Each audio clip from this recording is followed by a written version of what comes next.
안녕하세요. 주양가족 여러분, 김성민 목사입니다.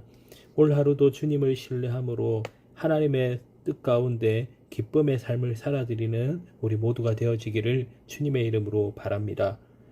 오늘은 주만나는 하나님을 신뢰해야 한다라는 제목으로 신명기 25장 1절에서 10절 말씀을 묵상하고자 합니다.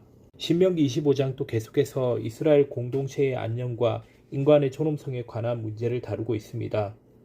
죄를 지은 죄인, 일하는 가축, 또 남편을 잃은 여인까지도 돌아보시는 하나님의 자비하심을 보게 되어집니다. 하나님의 자비하신 배려의 말씀을 깨닫고 먼저 자비하심을 받은 우리가 받은 대로 행하는 모습을 갖기를 주의 이름으로 바랍니다. 첫째로 자비하신 하나님을 시험하지 말아야 합니다. 먼저 1절에서 4절까지 말씀입니다. 죄를 지은 악인이 있었는데 그 죄가 재판장이 판단하기에 합당하면 3절에 보면 최대 40대까지 때리라고 되어 있습니다. 아무리 악인이라 할지라도 그를 경히 여기지 말아야 한다고 기록합니다. 이것을 통해 하나님께서는 악인이 지은 죄에 대해서는 응당한 대가를 받게 하되 너무 지나치지 않게 대우하라 하십니다. 그래서 악인의 인권까지 보호하시는 자비하신 하나님의 성품을 보여주십니다. 이제 하나님의 자비하신 성품은 동물들에게까지 미칩니다. 4절에 보면 곡식 떠는 소에게 망을 씌우지 말라는 말씀은 열심히 일하는 동물들에게도 그에 따른 대가로 먹을 것을 제공하라는 자비로운 말씀이십니다. 이와 같은 사실이 우리에게 얼마나 큰 은혜인지 모릅니다. 구약 성경을 묵상하다 보면 하나님께서 당신의 말씀을 따르지 않는 이스라엘을 향해 얼마나 참으시는가를 볼 수 있습니다. 그러다 참다 화를 내시는데 여기서 중요한 것은 이 화를 오래 가지시지 않는다라는 것입니다. 그분은 여전히 자비로우셔서 그리고 그 자비가 영원하셔서 다시 하나님의 자녀들을 긍휼히 여기신다라고 기록하고 있습니다. 이것이 참으로 놀라운 은혜입니다. 자비는 영원히 변함없는 우리를 향한 견고한 사랑입니다. 그리고 그 사랑은 우리를 불쌍히 여기시는 긍휼로 표현됩니다. 우리가 하나님 앞에 얼마나 많은 죄를 짓고 살아갑니까?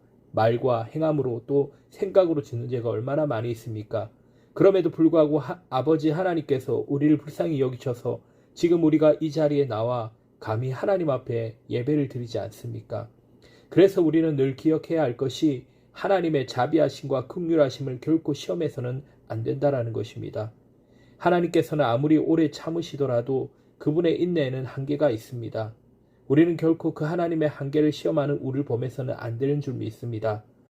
둘째로 자비하신 하나님 편에 서야 합니다. 5절에서 10절까지 말씀입니다. 이스라엘에는 계대 결혼 제도가 있었습니다. 계대 결혼 제도는 본문 5절에서 6절 말씀 보면 형제들이 함께 사는데 그 중 하나가 죽고 아들이 없거든 그 죽은 자의 아내는 나가서 타인에게 시집가지 말 것이요 그의 남편의 형제가 그에게로 들어가서 그를 맞이하여 아내로 삼아 그의 남편의 형제된 의무를 그에게 다 행할 것이요 그 여인이 낳은 첫째 아들이 그 죽은 형제의 이름을 잊게 하여 그 이름이 이스라엘 중에서 끊어지지 않게 할 것이니라고 말씀합니다. 자식 없이 죽은 남편의 대를 잇기 위해 남편의 형제가 그 과부를 거두어 자녀를 가지게 하는 것입니다. 이것은 크게 두 가지 의의를 가집니다. 하나는 남편의 가문을 계속 유지하는 것이고 다른 하나는 과부의 인권을 보호하는 것입니다.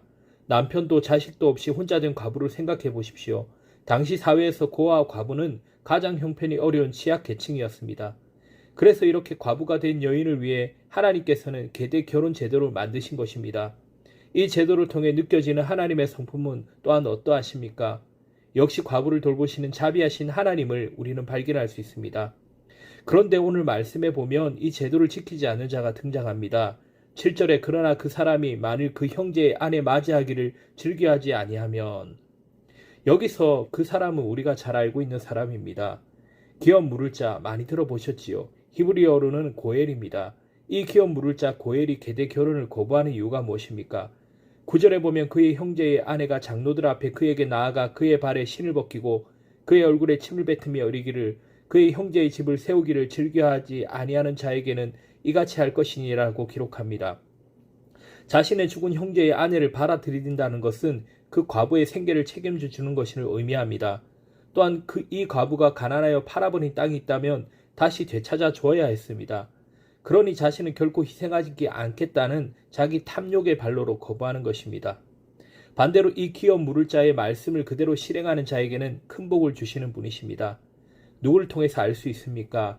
룻게 나오는 보아스입니다. 룻을 불쌍히 여긴 보아스는 기업 물을 자의 말씀을 실천합니다. 그 결과로 보아스는 룻과 결혼을 하게 되고 이세를 낳습니다. 이세가 누구입니까? 다윗의 아버지이지요. 다윗의 증조부가 바로 보아스가 됩니다. 그리고 먼 훗날 예수 그리스도의 영광스러운 계보에 이름을 올리게 되는 것입니다. 여러분은 어느 편에 서겠습니까? 여러분 앞에 말씀을 실천한 기회가 찾아왔습니다. 실천하여 우리가 예기치 않은 크고 놀라운 하나님의 은혜를 받아 누리게 되길 주님의 이름으로 바랍니다.